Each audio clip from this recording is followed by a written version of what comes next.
Volkswagen. Here we have a 2014 Volkswagen R-Line Beetle. How could it be recognized as anything other than that?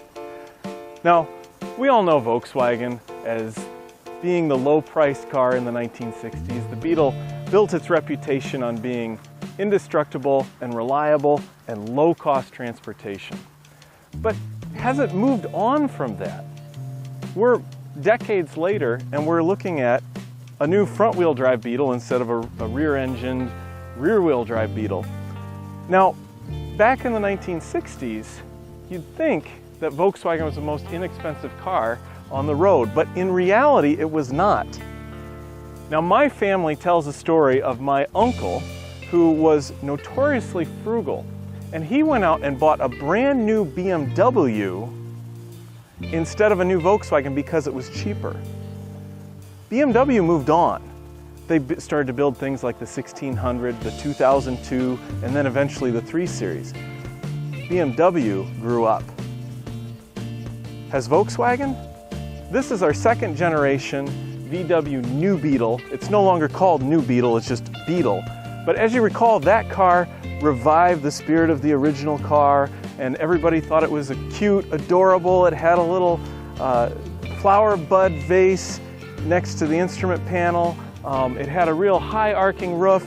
It came in bright colors. And as you can see, this car isn't exactly that. The R-Line stands for the 2.0 Turbo. The 2.0 Turbo has 210 horsepower and 207 foot-pounds of torque.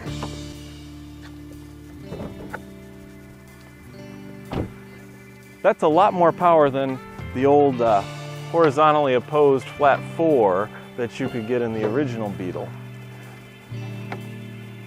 But truthfully, 210 horsepower by today's standards, as the top-of-the-line engine you can get in a Beetle, is really not that powerful.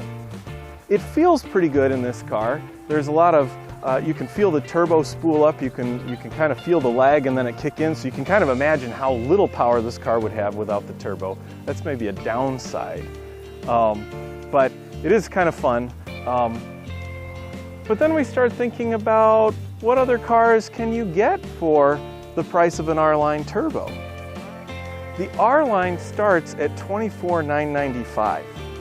Now, that might not sound like a lot of money until you start to think about cars like the Ford Mustang or the Chevy Camaro. The Camaro, for instance, starts at under $24,000 and has a 323 horsepower V6.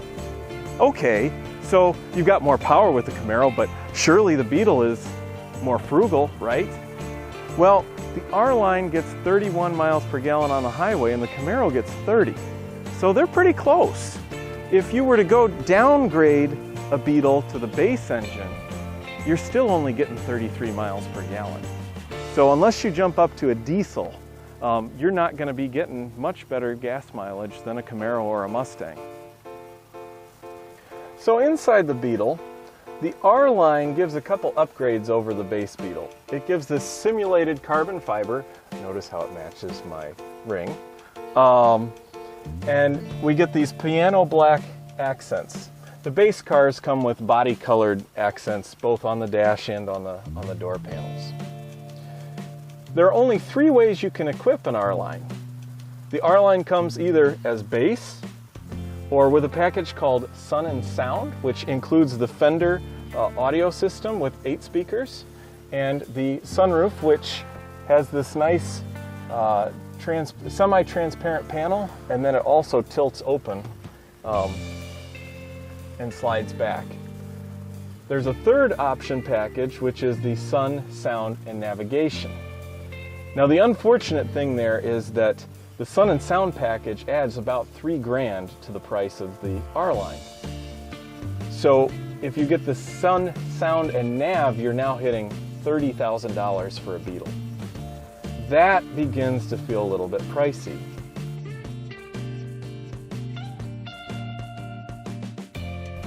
So we mentioned that the Beetle R-Line gets 31 miles per gallon on the highway. Well, our real-world experience has resulted in 32 miles per gallon. I was very impressed with that. that exceeds that's not the average rating, that's the highway rating that we exceeded. And that was with mixed driving. And you know how we are, enthusiastic whenever we can be.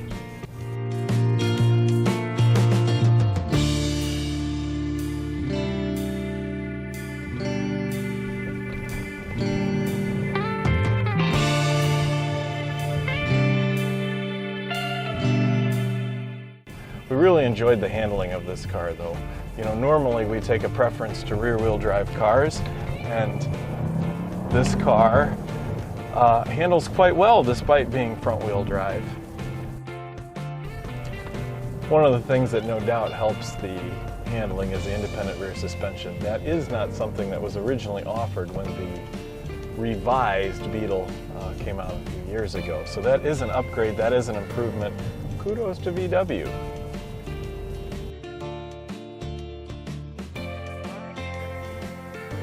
So, has the Beetle grown up? When you consider that there are cars on the market like the Chevrolet Spark, the Nissan Versa, the Mitsubishi Mirage, I think the answer is yes. The real question though is, can it compete with the Mustang and Camaro? That is for you to decide.